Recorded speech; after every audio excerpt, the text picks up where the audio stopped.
Good afternoon, everybody. Welcome to today's MPO Policy Committee meeting.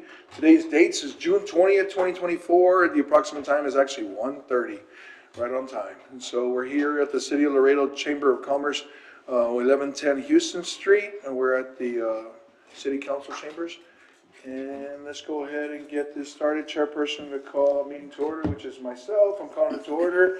Chairperson to call roll, please. Yes, Judge, we'll have Ms. Briones call roll. Ms. Briones? Good afternoon, Judge. Judge Tano Tijerina, Present. Mayor Dr. Victor D. Trevino, Present. Councilmember Melissa Cigarroa. Here. Councilmember Ruben Gutierrez. Commissioner Jesse Gonzalez. Present. He's present. Commissioner John Galo. He's present. Councilmember Vanessa Perez. Present. Mr. Epigmenio Epi Gonzalez. Present. Mr. Jed Brown. Present. For the record, Judge, you do have a quorum. Very good. So we do have a quorum. Let's go ahead and proceed with this light agenda that we have in front of us. Item 3, which is citizens' comments, which we have none at this particular time.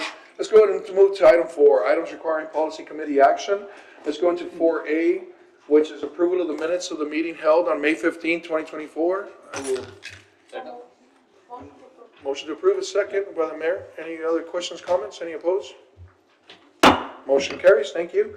Item B, receive public testimony and approve resolution number MPO 2024-08, adopting the proposed 2025-2028 Transportation Improvement Program, which is the TIP.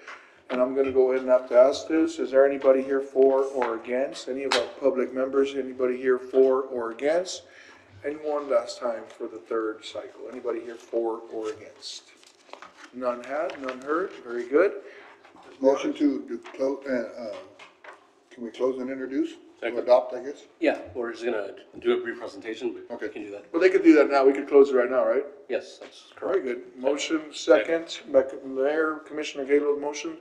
So moved it. Any other questions, comments? Any opposed on just closing it? Motion carries. Ms. Briones. Good afternoon. Yes, the 2025-2028 Transportation Improvement Program called TIP. We have by federal law, the MPO is required to develop a TIP in collaboration with TxDOT, in our case, and El Metro for our planning areas for a period of 4 years. Per our public participation plan, which is our PPP, a 20-day public review and comment period is required for the initial adoption of the TIP. This program must be physically constrained, and a project is included only if it can be anticipated that 100% of the required funds will be available for the project within the time period expected for completion of such project.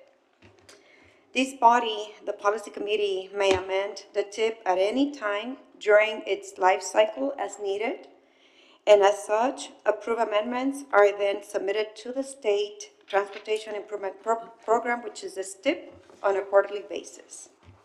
This item was presented to the Policy Committee back in May. The comment period has been open, now closed, and no comments were received. In the draft, in the packet, there's a draft document, and in the document we have the map that shows the proposed locations for 12 highway projects.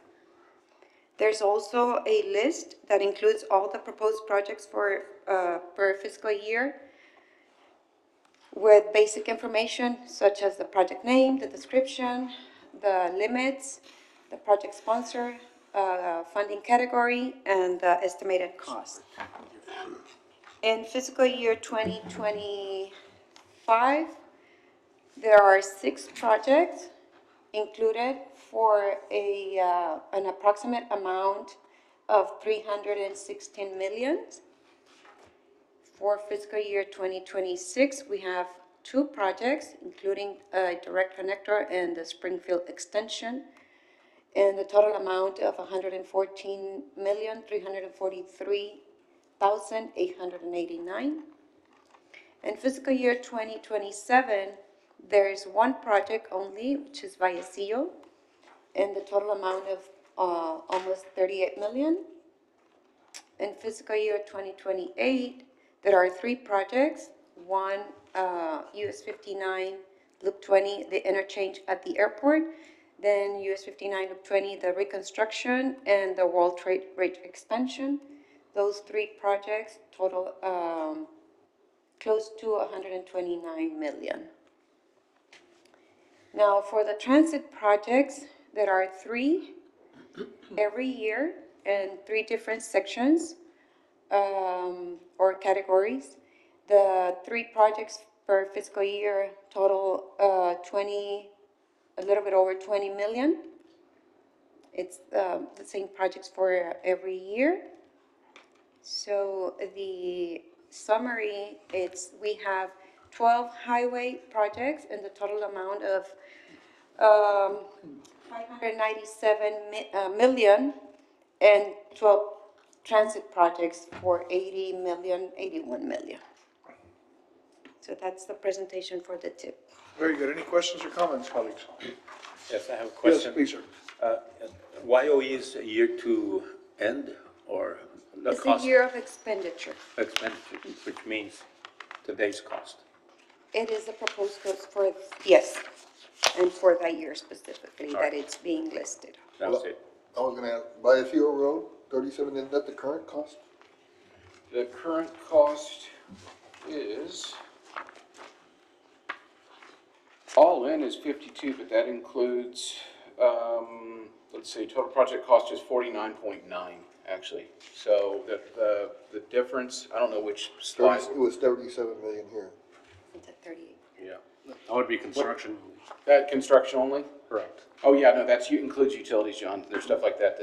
What I'm saying, is that in today's dollars? That is today's dollars, Yeah, yes. so. We need I to mean, keep an eye on it. we have later I was gonna update on Vallecillo too when we come up. But I think at some point we'll start making presentations to the MPO monthly on that, just like you see with the chart. We're probably there. Okay. Any questions on this side? We're good? Very well. Mr. Briones, let me go ahead. I know you're going to be there for the next one, so let me go to 4C. Receive public testimony and approve resolution number MPO 2024-09, adopting the proposed revision to the 2020-2045 Metropolitan Transportation Plan, which is the MTP. Anybody here for or against? Anybody here for or against? And one last time, anybody here for or against? Commissioner, somebody? That's one? Got two. Two. Oh, two again. It'll come back. Can we close it? Somebody, can we get a move a motion, please? Motion to close and introduce. Second? I have a motion by whom, sir? By Second. Ms. Vanessa, by Councilwoman Vanessa, and second by the mayor. Any questions, comments, any opposed? None have, very good, motion carries, passed. Thank you, Judge.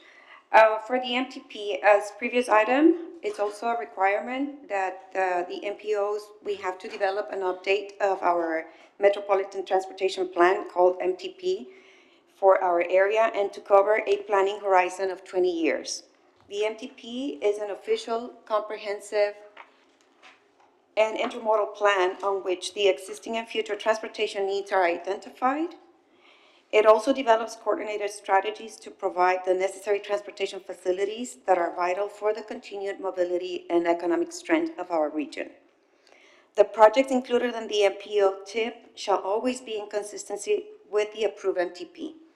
Therefore, the proposed revisions here are intended to make the necessary changes to the current MTP, specifically to the Appendix A, which is called the short-range projects identified in the MTP and listed in the TIP, to incorporate and reflect the projects included in the proposed 2025-2028 TIP.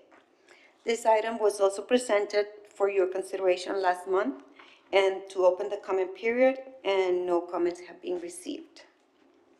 But that's not revision one though, right? That's not Appendix A, I'm sorry, revision Appendix A? It's the revision to the list that is, that includes all the projects and So it'd just, be, Yes, it is that. it is that all item. three of them, D and E as well? No, it's a C1, or it's that sub-bullet. C1, so should I, okay, let me go ahead and read that. Item C1, the revision of Appendix A, short-range projects identified in the MTP and listed in the TIP as necessary to incorporate and reflect the proposed 2025-2028 TIP. Okay, I'm sorry. That's, yes, that's that whole item. Questions, comments, any opposed? Very good. Do I need a motion for that? I think you all did it at the beginning. We closed it already, right? Closed and Yeah, introduced. closed and adopted. Close it and adopt it. Very good. Okay. Let's go ahead and go into 4D. Receive public testimony and approve of resolution number MPO 2024-10, adopting the Title IV Non-Discrimination Plan and Limited English Proficiency Plan. There's anybody here for or against? Title VI. Title what? Six. Six, I said four, I'm sorry. Title VI, my apologies. Thank you for catching me, correction. Anybody here for or against Title VI? Anybody here for or against Title VI? Very good. None had. Yeah, so this is a federal requirement. Julio has a very brief presentation, and just to show you the changes that were made. Okay. Thank you. So, Julio Neal for the record. Good afternoon. Title VI update. This update is a federal requirement as per 28 CFR Part 42, 49 CFR Part 21, and 23 CFR Part 200. It's basically the MPO's implementation of the guidance in the two main documents, the Title VI Legal Manual and the Complaint Investigation Procedures Handbook. This is something that the MPO as well as timelines set for the guidance from the Department of Transportation, the Federal Highway Administration, FHWA, FTA, the Federal Transit Administration, and Department of Justice for processing Title VI discrimination complaints. Some of these updates include update to local, state, and federal point of contact.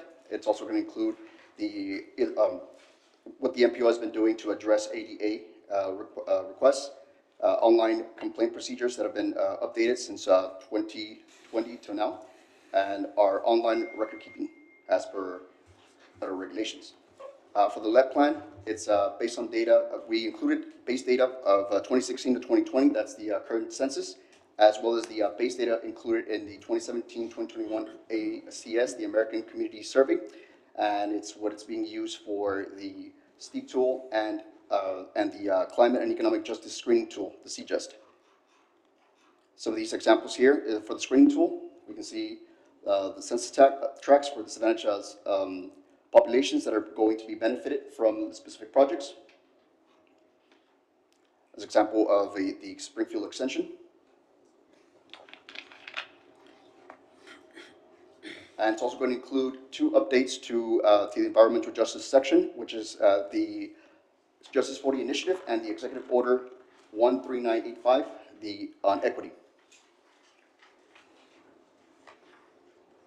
Any questions or comments? Colleagues, Motion to close and introduce. Second. motion second to close and adopt, I'm introduce. sorry. To adopt. Second as well. Motion second. Any opposed? Motion carries. Very well. Let's go ahead and go into 4E, right? Yes, that's where we're at. Receive public testimony, initiate 20-day public review and comment period for the draft FY fiscal year 2025 Unified Planning Work Program, UPWP. Motion to open up the public hearing for the 20-day public review. Second. Motion second. I don't have to, this one I don't have to do for or against, right? You could, we do usually do it at both the opening and at the closing. Okay. So anybody here for or against? No, we have a motion and a second first. Okay, sorry. Motion and second. Yeah. Any opposed? Motion carries. Now, anybody here for or against? Anybody here for or against? And one last time, because Commissioner Gato got me to this point, for or against? Very good. Great. Thank you. Now it's my turn to present. We're presenting this Unified Planning Work Program, which needs to be updated every year. Just a recap of what the Unified Planning Work Program is. It's a federally required work program describing the transportation planning programs and activities to be performed by the MPO in a fiscal year. The UPWP can be amended at any time if needed. It outlines the MPO's transportation planning activities to be funded by transportation planning funds. So that includes what it's called planning funds from FHWA, as well as some funds from the Federal Transit Administration. And these funds are specifically for operations and studies, again, not for any construction activities. Tasks outlined may require more than 1 year to complete and are carried over from one UPWP to the next.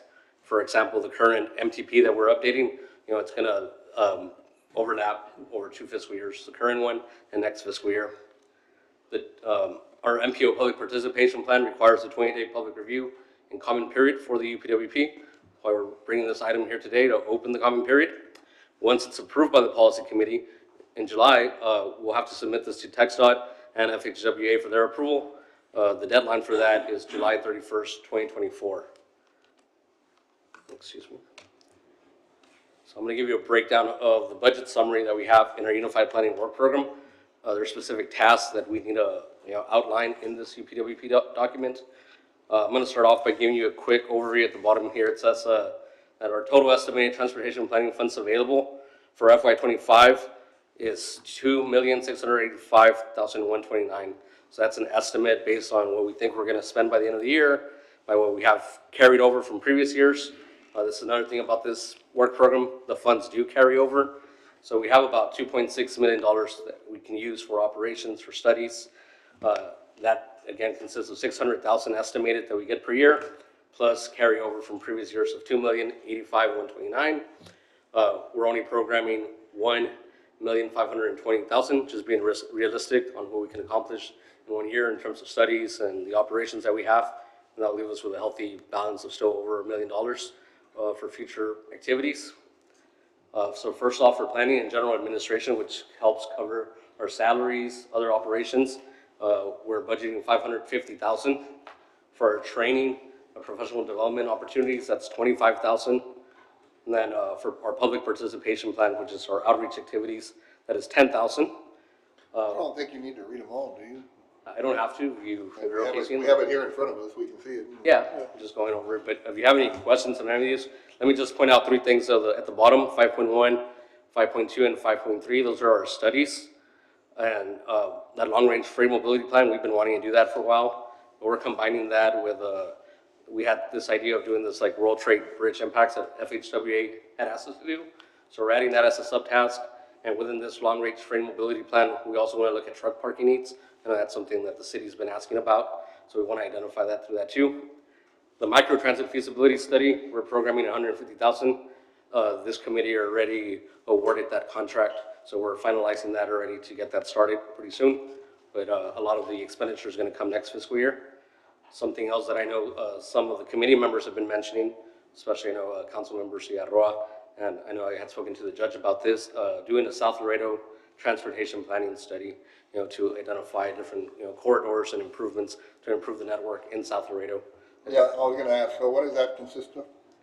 That would be, we would be looking at all the mobility needs in South Laredo, identifying what improvements could be done to existing corridors, but also what other corridors can be implemented or developed in order to improve mobility, relieve congestion in South Laredo. And we haven't defined the exact study area. We can go as far south as our MPO planning boundary. There's been ideas of where we go 359 south, or we can go US 59 south. So we would be working with our technical committee to define that study area. But I think we definitely need from 59 south, because you need connectors. correct. You- I think that's 359 needs exits, because it doesn't have any. exactly. So we'd be looking at all that. The study will probably be more than 200,000, but I think that's another study that's going to overlap on fiscal years. Just because of the other work we're doing right now, we probably wouldn't start this until a little later in the fiscal year. So I think it would overlap over 2 years. And let me just ask, if I may, we're dealing with the railroad over there, you got the Sendero yard, but we also have the same problem up here at Unitech. Have we done any study up there already? The North Laredo transportation study that the RMA had done some years back, I know they identified some projects there. There are projects that are planned. I think the issue is through the resources, finding the funding. Have we identified any escape routes for the Unitech area or anything? 'Cause No. the extension of McPherson, something? No, I don't think that was specifically addressed as to what the panacea is, the cure-all for that. That's in my opinion right now in our community, one of the biggest transportation hurdles that we all have to figure out how to cross, and there's no easy solution.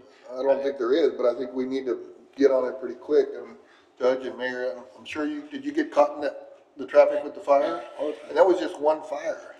And then when the bridge closes down and there's no support out there, there's no police, no nothing, the trucks are cutting in, blocking the highway, doing everything. I mean, it is ridiculous on. I think there's been some discussion, but I don't know where it's gone, between various developers that are north, east, and south of the railroad about possibly looping back around, maybe getting to Vallecillo or another point in there that could possibly happen sooner than addressing everything up north. But it's like everything else, it's just time and money. But there is a possibility if you get the Majestic folks and the Killam folks to work on another route to get traffic around, that might work. We have to do something. Juan, is there anything in the works with the city as far as, I don't know if it's McPherson or what's the other one, International, something that's gonna go north and it has to go behind the rail yard there, the Kansas City. Correct. 'Cause Yeah, no, there's, I mean, on the city's thoroughfare plan, it does show those connections, but it would mean, either the city having to go in and, build those roads or waiting for the developer to develop. So that's really, the issue. I know there are some development that I think the Killams are looking at in that area. So maybe, I don't know if that's gonna come a little quicker, but it's either the developer puts in the road or, the city, or we find money through the MPO somehow to provide some relief for there. But we would need either the city, the county, RMA, someone to be the project sponsor for that road if it's gonna be built right by the government. And then maybe we can find other MPO funds that could help. there's gotta be some kind of solution, Right. like we did with the water back where, you have to buy back into the road or something at some point. If they don't wanna develop now, fine. But we need an escape route, and so some kind of program where they pay, if they wanna do it later, but then they have to pay later, but at some point they have to pay to get access to that road. Reimbursement agreement? Yeah, like the water was. Yeah. Something, but, the utility, because you're gonna need an east exit from Majestic, we're gonna need the Ruthinger overpass to connect, and like I said, come across, and whether it's McPherson or something, there's gotta be some kind of loop, because it's just crazy. With one way in, one way out. Like I said, with that fire, the fire shut down the whole 35. Right. I was leaving town the day that happened and saw that firsthand. I was amazed at how bad that was. Yeah, I don't know if I know the city's been looking also at doing substations right in the area also, fire substations, police substations, maybe to help, right now, in lack of a road. And then when the Mexican side shuts down, the trucks backed all the way up to Unitec. It's a big issue. We have had meetings with our stakeholders there. Mr. Edward Garza from Crane Engineering, who represents one of the property owners out there. We've met with him. We had a stakeholder meeting with several of them. We need to have a follow-up on that. But again, it comes down to, where's the funding coming from to do that road, the relief route that's needed. Something that we're working with our consultant on the Metropolitan Transportation Plan. We'll make sure to focus in on that area as well and see what other roads can be But it added. has to be to the east. You can't send them on the Mines Road, because like I said, if the bridge is shut down, then the trucks have shut that whole thing down. The trucks, you get a queue there, and then you get the one or two trucks that try to cut the whole line, and they go all the way across and then try to get at the exit at the last minute, and they just stop in the lane. They don't care. Right. Yep. So, yeah, sorry, my 2 cents. No, actually, it's good points. Yeah. Good points. Yes, please. And has there been any progress to look at I think it's a micro-transit study, the idea of having one parking lot essentially for workers to decrease the number of cars in that area and bus people or shuttle people where they need to go? We're gonna look at that through a microtransit study as well. We had some conversations with the stakeholder about that. There are some concerns about that, about, using transit. Their biggest concern was in case if they have an emergency, they have to get back home, they can't rely on transit. I think that was one thing that came up. But there might be solutions to that, right? So, but I think we need to address that through the study to kind of get a better gauge. I was just hearing from a few stakeholders about that concern. I think we need to get a better gauge on how many people would be willing, right, to use transit to access the area. It's kind of that chicken and egg. They have to see the benefit in order to take advantage of the service, but if they don't take advantage of the service, there's not going to be a benefit to see. I don't know if those shuttles can get some type of priority so that they get to move quicker through the traffic. Yeah, that would be the idea, to make sure that they have that priority to make it a lot quicker. So, but yeah, we need to investigate that with El Metro, and we'll add that to the microtransit study. I think we already had that scoped out in there, so we'll add that as well. Yeah, there's no easy fix right now, but through our studies, we'll keep looking, see what we can do, and hopefully we can find a way to provide some relief. We'll continue working with the city, the county, RMA on those issues, TxDOT as well. So, yeah, I mean, there's a lot of other things. But yeah, I think we need to get an understanding of what they're willing to try. I mean, you know, I don't know how in the industry they'd be willing to do more remote work, at least to have less people out there, but I know there's forklift drivers and stuff in the industry too that have to be there physically, right? But maybe, you know, finding a solution. I could talk to FHWA. There might be some funds that could do like a pilot program where we can help subsidize those type of like programs to maybe encourage remote work. I can explore that. Epi, if I may, does TxDOT have anything going on with that, the overpass that's there right now? Are y'all trying to expand it at all? Because that's also, it really is very narrow. It wasn't meant for what it's doing right now. Yeah, you're talking about carriers, right? Correct. Yeah, I don't think we have any plans there. I know we've talked about possibly adding turnarounds, but that's something possibly in the future. So nothing on, for the bridges? For expanding the bridge itself, well, I don't know if that's the problem. You know, because again, the constraint is, you know, going into like, we could add more capacity on the bridge, but you're still gonna be constrained And by I'm not saying that's the solution to end all, absolutely not, but it would be some kind of a Band-Aid. And the reason why I bring this up, because I'm gonna put on the agenda here before long, probably next month or the month from now, 2 months from now, I'm gonna be bringing up an agenda, because even on on mile marker 18, getting off on Highway 83, that particular overpass, especially underneath it, we need to start widening that up, because there's only one lane going that way, one lane coming this way. And right now, this morning, I just had a presentation done, what's the, Librado Piñas Ranch? Oh, yeah. The Barranca? No, They're doing 3,300 acres of industrial park, which is right across from the other park that the Brittinghams have. And so you're talking about a huge industrial park. We're not even talking about Gateway. We're not talking about the Walkers to this. We're not talking about any of that. We're just talking about these two major ones right up there next to 83. We need to start planning all this. So we do have that project. We have a project that's gonna basically provide a direct connector from northbound 35 to northbound US 83. So that project, you know, it's for that future I-27. So that particular bridge on 35 is the one that's going to be worked on? So it's. Mile marker 18, you get off, that exit, when you go underneath the underpass, I'm talking about. One at the tourist bureau. By the visitors. Next to the tourist bureau, Yes, absolutely. So yes. that one is in plans already? So we do Great, I'd have, like to see we it. do have a schematic for that and a consultant. Yeah, that's working on it has a plans direct connect, right? for the direct connectors. And a part of that also is gonna be to provide an overpass over the railroad track. So similar to what we did here in the south, we're gonna, instead of the railroads going over 35, it's gonna be the 35 going over the railroad tracks. Okay, So Good. all that's being kind of. very good news then. I'm glad I said that. All right. We can talk about it a little bit later. Any other questions or comments? No? None had. Great, thank you. Okay, next we have item 5, reports and presentations, no action required. Let's go ahead and go to A, status reports by the RMA. You all have in your packet an update. I would like to say I was out last week on vacation off grid when this was done, so I caught a few mistakes. One would be on the overpass for Vallecillo. It does not reflect the $16 million that was put in 2 months ago by the MPO.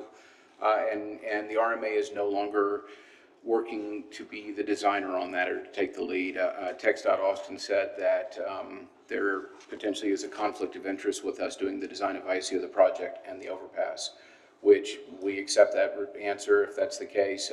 So My understanding through EPI and through TxDOT is they'll be using another engineer, and that's something that'll get moved on rather quickly. We have a gap in funding that exists between an estimate of approximately, I want to say $47 million on the overpass and the 16 that was committed. So we've got about a $31 million gap that we can start working on with the commissioners to ask for it. I don't know that we can get it added into the UTP during the public comment period for the August adoption of the UTP, but I think we can, I'm pretty confident we can make sure that it's in the next UTP for the following year. The good news is, even if we don't get it in for this year, TxDOT here, the district office, can be working on the design. I see Epi nodding, can be working on the design, so we're going as quickly as we can on that. As far, going back to your comment, Commissioner, on the overpass itself, the reason I know that there's been discussion of what could happen on the east side is the overpass in its current design would not include necessarily what goes across the railroad tracks to the east. It could potentially include it. And with everything that I think the Killam's and Majestic and all the developers east of there have planned, it would be nice to get out in front of something. It seems like all too often we have to react, and we're behind the eight ball. So if we can get out in front of that with that relief route, then that down ramp makes more sense. And so I'm sure there's going to be discussions with TxDOT on that, but you have to prove up the traffic, and without the traffic being there, it's a little hard to prove up. So, Well, the traffic there, all you have to do is open that dirt road again and they'll be all over it. yes, sir. Doctors, what is it, Doctors Road or what's? Doctors, yeah. Doctors. They'll be all over that thing, man. So And they're just trying to find a way out, you know? the other, in our report, the other encouraging news, we talked about Springfield 4 a little bit earlier in the budgeting of the numbers. I think at the last city council meeting, council approved entering into an ILA with the RMA for that last portion, which will connect Springfield to Loop 20. TxDOT will construct the curb cut portion in their own right of way, and the RMA is giving the city the money to construct the remaining portion to complete that. So that's not that far off from being done. Hopefully, I think Ramon is here. I think I should have an executed copy of that ILA, and we had a meeting a few days ago with TxDOT to move that along, so I'm encouraged that could happen soon. And then in South Laredo and Concord, we're waiting for the developer to complete their geotechnical study, which will dictate the design of that road. And from there, we can start working again with the city to do our part, to sponsor it, just like we did with Los Presidentes, where the RMA comes in and handles the design and supervises construction, working hand in hand with the city of Laredo, the city engineer and his department. That's an important project for South Laredo. I think what would happen there, what's being discussed, is half the street would be constructed now, and then the developer, as they connect to it and develop around it, would construct the remaining balance of it. But they're donating the right of way to get that done. And that may be a way to do the other one, because isn't that the way Shiloh was originally done? They did a one lane and then made the developers do the other side. That's right. Little two-lane road, so if we can get a two-lane road out of it, you know, like I say, maybe do what's the 5-lane urban section like McPherson is? At least you do one side, just two-way traffic, no turn lane, but have it designed to do it and then make the developer finish it out. But, now I wanted to just ask, Epi, is there any attempt for TxDOT and other governmental agencies, you know, throughout the other states, the other dots, to lobby to get more power against the railroad? Because what, you know, Casey did there at their intersection is ridiculous, the Port Laredo. That, you know, that's just criminal. I mean, you know, they should have put in an overpass there to their own yard and stuff. And like I said, when they back up the stuff all the way onto the highway, it's just crazy, you know?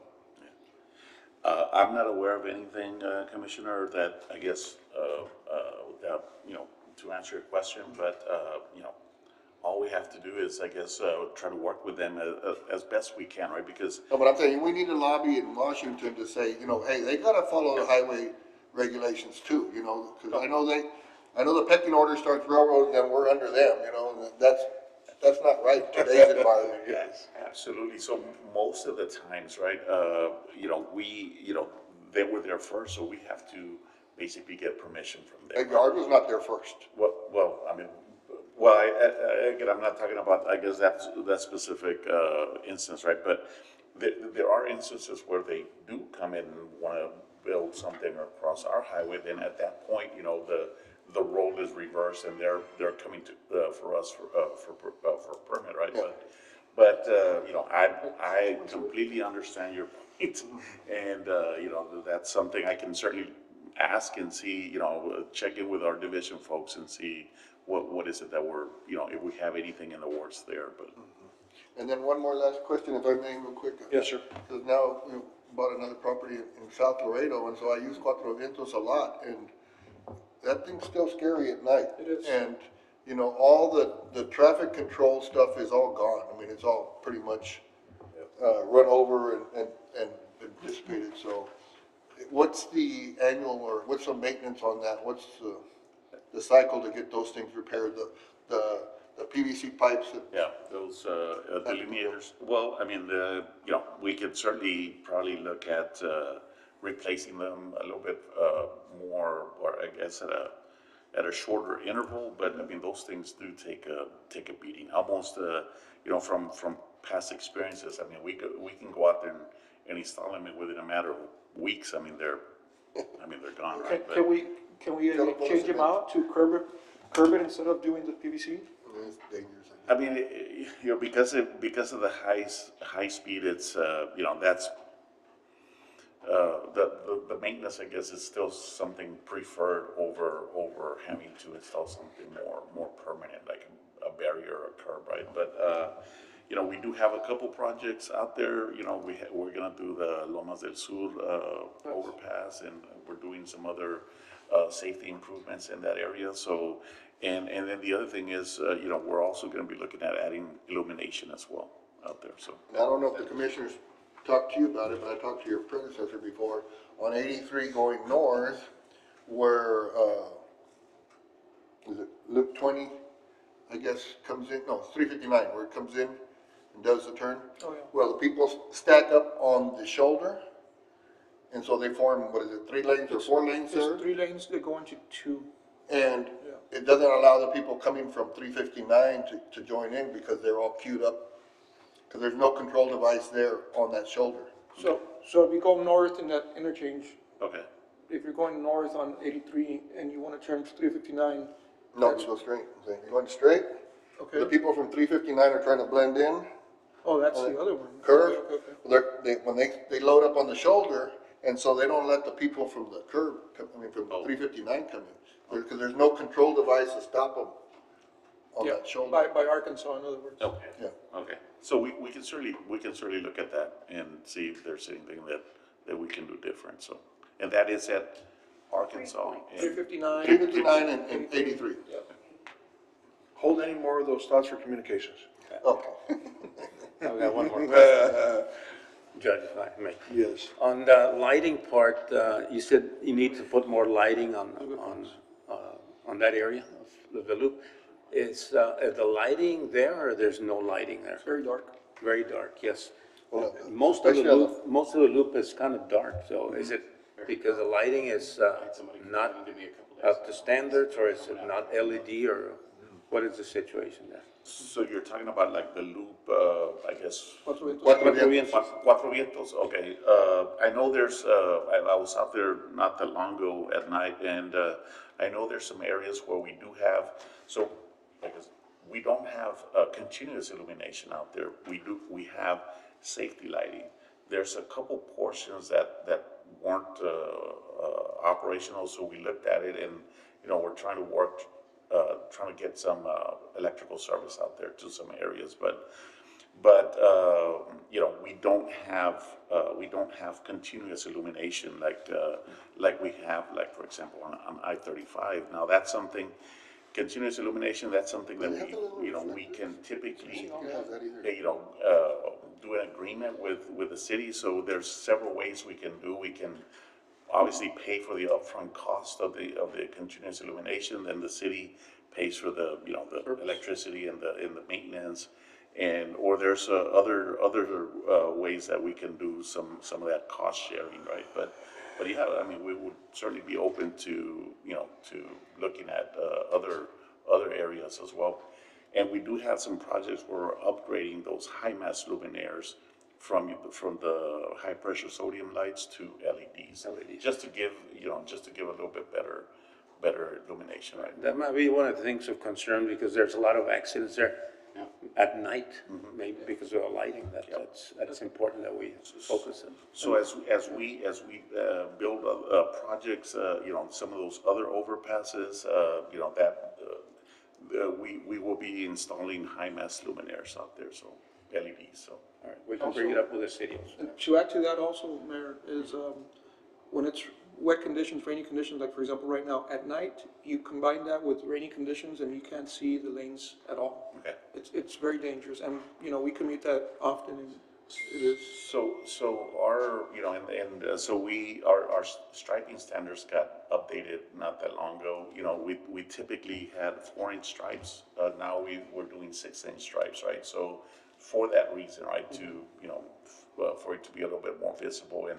But is it the reflective paint, or does it not have the reflective? Because that road seems different at night, you know, I mean, So- it doesn't seem like highway standards, you know, and so you get out there and, you know, Trying to guess. and you can say, when it's wet, it's black, and it's. Okay, so we'll definitely, I'll take note of it, and, you know, but as far as the, you know, it does have the, basically the glass beads in the stripe, so, but I'll definitely confirm it. What are the the glue-on The reflectors? RPMs, the race pavement markers. so- Especially like on the side and stuff. Yeah. Judge, I think what may be happening along the loop is that since the developer is leaving the frontage raw or unplatted, there hasn't been a plat condition where they had to go illuminate it yet. I noticed, I had somebody coincidentally complain to me 2 days ago at lunch about this very thing, and I hadn't really paid that much attention, so I went and drove the loop, and I'm like, oh my gosh, there's not lighting around most of the loop. And I think it's because the developer hasn't actually gone in there and improved that portion that's adjacent to TxDOT's right-of-way. I think what's happening is, once that developer goes to do it, then they're on the hook for the light, I think. But if there's something wrong with the striping or something, because like, Okay. getting off of 83, going in on the 35, you know, the wintertime, it's foggy and everything, and you actually see the stripes, and you just follow the stripes and you get on.